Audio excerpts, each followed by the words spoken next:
Alors, vous réfléchissez à l'usage du M&A pour le développement des entreprises et la stratégie des entreprises. Moi, je pense qu'il faut se poser deux questions. D'abord, pourquoi est-ce qu'on fait du M&A plutôt que de la croissance organique fondée sur l'investissement? Et puis, quelles sont les conditions de succès?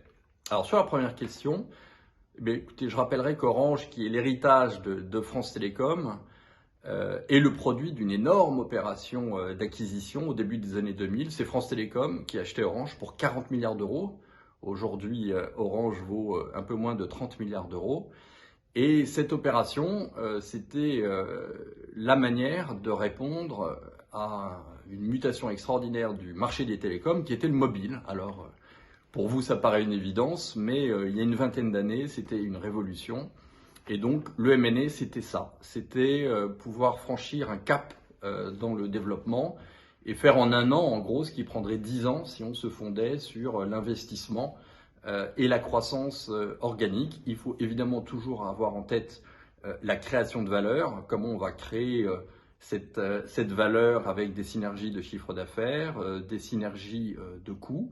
Ne jamais oublier qu'il y a des alternatives, notamment des partenaires stratégiques ou des accords stratégiques avec d'autres acteurs plutôt que des acquisitions. C'est ce qu'on fait aujourd'hui chez Orange, par exemple, sur la cybersécurité ou en matière de banque mobile avec Orange Bank. Sur ces deux domaines, ce sont notamment des acquisitions qui nous permettent d'accélérer.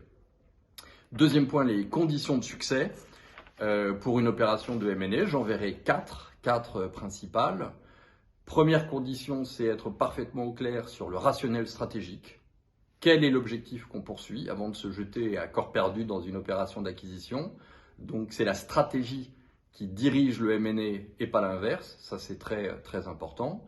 Deuxième condition clé, maîtriser le cas d'investissement. Ça paraît totalement évident, mais parfois c'est pas si clair que ça. Et ne pas non plus oublier le facteur humain qui est dans toute opération d'acquisition au moins aussi essentiel que la dimension chiffrée.